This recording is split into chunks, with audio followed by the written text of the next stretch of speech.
Hello guys, ഇന്ന് ഞാൻ നിങ്ങളെ പരിചയപ്പെടുത്തുന്നത് ന്യൂട്രീഷൻ പവർ ഫുഡാണ്. അതായത് മുരിങ്ങലപ്പൊടി പുറത്തുനിന്ന് മേടിക്കാൻ കിട്ടും, പക്ഷേ അതിലെല്ലാം മായമുണ്ട്. നമുക്ക് നാച്ചുറലായിട്ടുള്ള തന്നെ കഴിക്കില്ല നല്ലത്. അപ്പോൾ ഒരു കുറേ മുരിങ്ങല പറിച്ചുകൊണ്ട് വന്നിട്ട് നമ്മളൊരു പേപ്പറിനകത്ത് പൊതിഞ്ഞ് വെച്ച് പിറ്റേ ദിവസം ആകുമ്പോഴേക്കും അതിൻ്റെ ഇലയെല്ലാം കൊഴിഞ്ഞിട്ടുണ്ടാവും. കോച്ചനൊക്കെ എടുത്ത് മാറ്റി നമ്മളൊരു നല്ല ചൂടുള്ള ഫ്രൈ പാനിൽ നല്ല പോലെ വറുത്ത് അപ്പോഴേക്ക് കെട്ടൊക്കെ ചെയ്യും. ഇലകളൊക്കെ നല്ല ചൂടുള്ള ഫ്രൈ പാനിൽ തന്നെ ചെയ്യണം കേട്ടോ.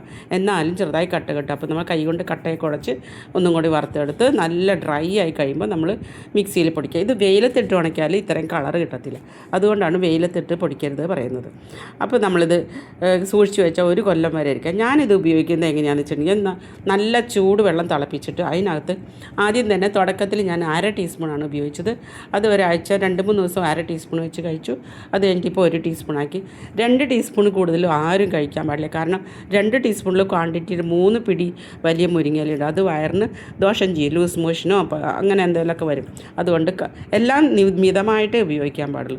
അപ്പോൾ നമ്മൾ ദോശമാവിലിട്ടിട്ട് ഉപയോഗിക്കാം, പിന്നെ ചപ്പാത്തി മാവിൽ, സ്മൂത്തി, തോരൻ, ജ്യൂസ്, മോര്, കഞ്ഞി, സൂപ്പ് ഇതിലൊക്കെ ചേർത്ത് കഴിക്കാം കേട്ടോ.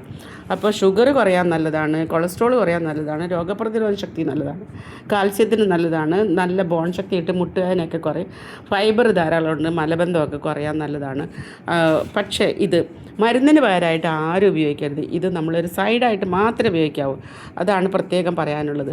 അപ്പോൾ ഇതിൽ ധാരാളം പ്രോട്ടീനും കാൽസ്യവും പൊട്ടാസ്യം മഗ്നീഷ്യവും എല്ലാം അടങ്ങിയിട്ടുള്ളതാണ്. അപ്പോൾ ഒരു സമ്പൂർണ്ണ ആഹാരമാണ്, ന്യൂട്രീഷൻ പവർ ഫുഡ് എന്ന് തന്നെ ഇനി പറയാൻ പറ്റുള്ളൂ. അപ്പോൾ എല്ലാവരും ട്രൈ ചെയ്യുക. അപ്പോൾ എൻ്റെ ചാനൽ സബ്സ്ക്രൈബ് ചെയ്യാത്തവർ തീർച്ചയായും സബ്സ്ക്രൈബ് ചെയ്യുക. അപ്പോൾ ബെല്ലൈക്കൺ അമർത്തുക. എൻ്റെ ഇതുപോലെയുള്ള ഫുഡുകളൊക്കെ ഉണ്ടാക്കി വയ്ക്കുക. എല്ലാ ദിവസവും കുറേശ്ശെ കഴിക്കുക. ഒരുപാട് കഴിച്ചാൽ ഒരുപാട് ഗുണമെന്ന് വിചാരിച്ച് ഒന്നിച്ചെടുത്ത് കഴിക്കരുത്.